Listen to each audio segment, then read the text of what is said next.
Hello friends, AmyR here with Prairie Paper and Ink, back with another card using some of the new Distress color Kitsch Flamingo. So I have this wafer die set here. This is the dial phone wafer die set from Simon Says Stamp. This came out back in December. And I've had a few random ideas for using it. Had it sitting on my desk, and then when I got the new color bundle, I was looking at the embossing glaze and I was like, oh yes. Too perfect. So to start off with, I die cut the phone from some of Simon Says Stamp's heavyweight white cardstock. And then I just created some little handles with little scraps of cardstock and some washi tape. This just makes it easier to completely coat these pieces with the clear embossing ink and the embossing glaze, rather than like trying to fiddle with tweezers or anything like that. My little handles keep everything fully covered and also keeps my hands away from the heat tool when I use it. So then all I'm doing is pressing those die cuts into my clear embossing ink pad. And I just keep like holding it in the light, like tilting it back and forth just to make sure that it's completely covered with the clear sticky ink. And then I'm going to pour over that Distress embossing glaze with right over top of a coffee filter to kind of catch all of the excess. And if you've never worked with the embossing glazes before, I forget, they started coming out last year, something like that. They're called a glaze because they're transparent, so they're not opaque embossing powders. They're transparent with the tint of the corresponding Distress color. So this one being Kitsch Flamingo, it has a pink tint to it. And because it's transparent, it will look different depending on what you're doing. So here I'm just using it on white cardstock. But if I'd wanted to really intensify it, I could have inked up the cardstock with either the Distress ink or the Distress oxide ink, the sprays, anything like that. And then use the embossing powder, and it would have just intensified that pink. And like as I'm talking about this, I'm like, ooh, that would actually look really nice. I need to play more. But I did one coat first. So I just coated it all with that embossing powder, melted it with my heat tool, and that's where my little scrap handles come in place. So once it's all melted, I did all three pieces, and then I'm going to repeat the process to, one, give it a little bit more color, but also, the more layers of embossing powder you add to anything, it's going to make them thicker and glossier, and just It depends on the types of embossing powder you use. If you're using a metallic embossing powder and you add more layers, it ends up making it look like a little metal embellishment. And then things like this, it just gives it kind of a glossier finish. I also noticed, because these are embossing glazes, there's pigments in them and whatnot, adding a second layer, and it kind of seemed to push the pigment. I don't know if it's going to show up on camera in the photos, but I can see it in real life. The pigments kind of push towards the edges a little bit here and there, and it just gives it a really neat look. These are fun. I've had these embossing glazes with the new colors for a while, but I don't really reach for them. I've used, I think, the Rustic Wilderness I used on a Christmas card back in January. But I need to play with them more. They're neat. And I especially like this pink. So I did my second coat on all these pieces, pressed it into the clear embossing ink, coating it, melting it with my heat tool. There's some ways, and I even tried it with this, but I took it out of the footage because it was pointless. If you heat things up with embossing powder, and while it's still hot, pour over more embossing powder, skip the ink pad step, you have to move so quickly for that to work. So I just prefer doing it this way. It's just easier to just press it into the clear embossing ink, coat it, melt it, and then do that as many times as you want. I only did it twice for these. So once they were done, I can peel off my little handles here, and now I have this glossy pink dial phone, which way back in the day, I would have loved to have had a phone like this. I had a turquoise one, but it wasn't like this style. It was a different style, but yeah. Long phone cords and all that kind of stuff. Our kids will never, they have no clue. Anyway, I die cut the rotary part from just black cardstock. And then I actually just use washi tape to hold everything together, because you're not going to see it anyway. And then the little center part there, I just popped up with a little thin 3D foam square just to give it a little extra dimension. And then I'll get to a little bit later how I create the little phone cord for that phone. So for my card front, I pulled out the UR background stamp. This came out, goodness, a couple years ago. Still a favorite of mine. So I pulled that out and I've got it face up on my work surface here, and I inked it up with VersaFine Clair Nocturne ink. And then I'm just pressing a piece of white cardstock into that and then covering it with some scratch paper so I don't get that ink all over my hands. And then just rub that really, really well so that that is stamped onto my background. And then of course I'm going to add some splatter because I have the whole bundle of this Kitsch Flamingo. I've got the inks and the sprays and the embossing glaze and the paint, and I wanted to use the paint. And because they're different types of products, they're slightly different shades, so I was just curious to see if I could get closer to what the embossing glaze looked like, if that makes sense. So I have the paint, but I wanted to just give it that extra something. So I squeezed it onto my little palette here, and I added a drop of the Kitsch Flamingo, the Distress Re-Inker. Just a drop of it. I am going to add one more drop.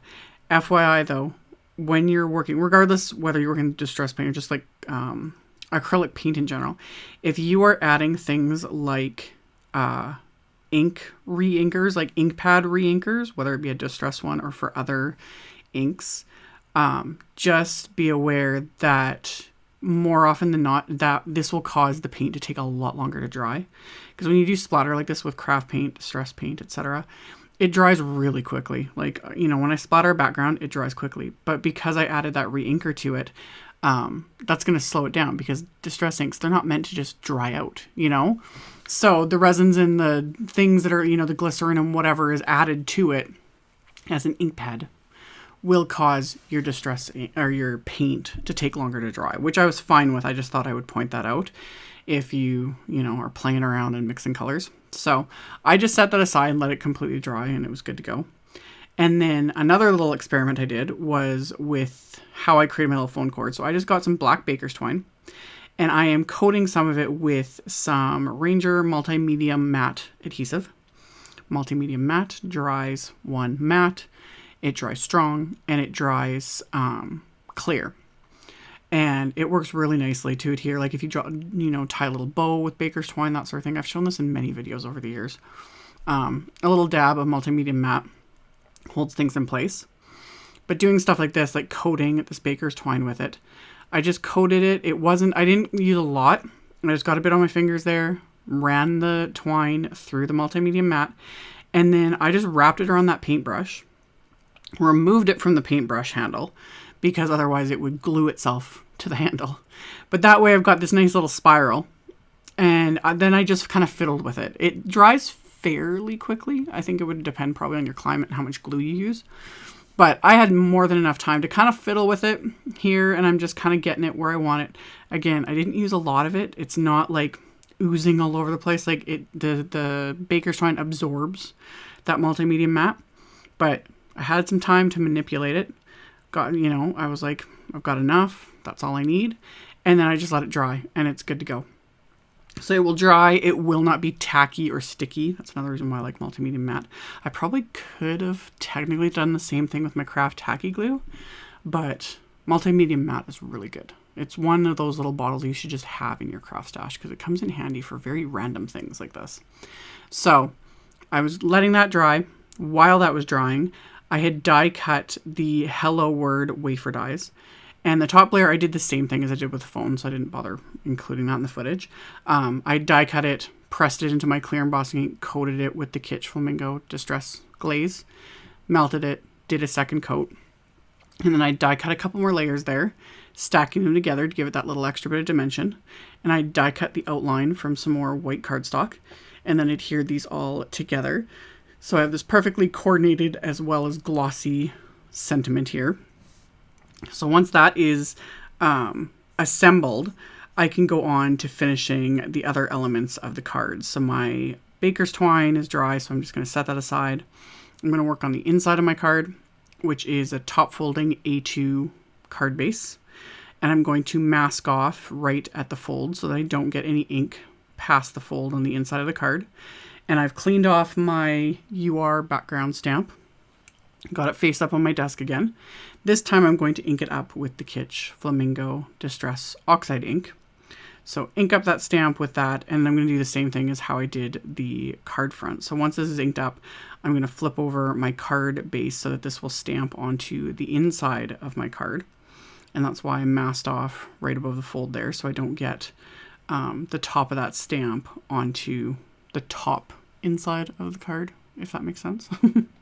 So then, and same thing, scratch paper so I don't get ink all over my hands.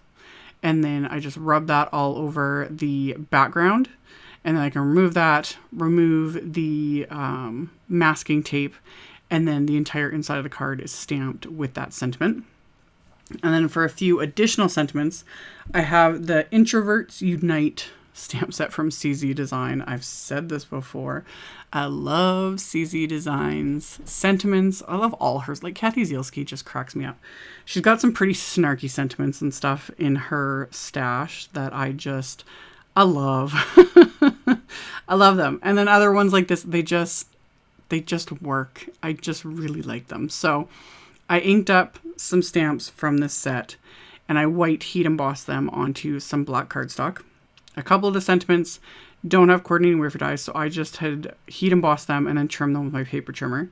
These two do have coordinating wafer dies. There's a set that goes with this stamp set.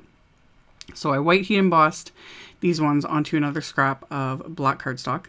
I'm going to melt that with my heat tool, and then I'm going to line up the coordinating wafer dies for these on top and then die cut them. And then while I do that, I'm also going to die cut my card front background that I had stamped and splattered. The paint splatter is dry. So I'm going to die cut that with one of Simon's basic rectangle wafer dies, just so it'll be smaller than the actual card base. So I've got my sentiments die cut. I have my background die cut.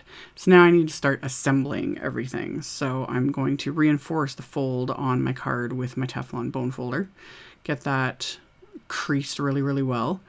And then the card front, I'm going to adhere to the base with some of Simon's Big Mama foam tape. It's just going to give it that little extra bit of dimension.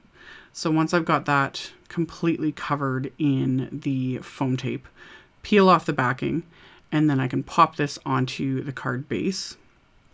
Once that's in place, I decided I was going to do the same thing to the little phone as well. So I'm going to adhere the actual, like my little Baker's Twine phone cord. I'm going to adhere that with some more washi tape, just easiest way to do it. So tape that into place with washi tape and then I'm just kind of holding things and figuring out where I want it all to go. And once I'm happy with that, I can hold the handle there in place as well, tape down that little bit of Baker's Twine with some washi tape and then trim off the excess. Once I've got that adhered into place, I coated the back of these with pieces of the Big Mama foam tape. Let's get that trimmed off, coat them all with the foam tape, peel off the backing, and then I can pop this onto the card front. So once I've got the phone in place, everything else just kind of fell into place. This is one of those cards where I had a pretty good idea of where I was going with it, but I wasn't sure until, things get adhered and it's like, okay, this is what I was picturing in my head. So got those adhered into place, adhered the big hello sentiment, and then I have this Introverts Unite from the same stamp set, and I adhered that onto the card front. And then along the bottom is one of the sentiments from that same Introverts Unite set that I had white heat embossed and trimmed down. It says, "I love that you text before calling," which truth. Love it. And then finally, I'm going to adhere the remaining two sentiments on the inside, which says social distancing is my love language. And then I love that you get me. So I got those adhered. And then as a final little bit of embellishment, I have these Trinity Stamps Opal Confetti Mix. They're just pretty. This is one of the, the opal just kind of picks up the pink and yet isn't totally, distracting. So I sprinkled those, of course, all over this card. And once I was kind of happy with where they were, I'm going to adhere those into place, which is little dabs of Craft Tacky glue. And then once those are adhered, this card is complete. As always, I will have a link below the video to my blog post. I'll have the pictures in my blog post. I'll have picture links to everything I used. So you can check all that out in the description box below the video if you are interested. Thank you all so much for watching and subscribing, thumbs upping, commenting, all of it. I really appreciate it. And I will see you all very soon in the next video. Bye.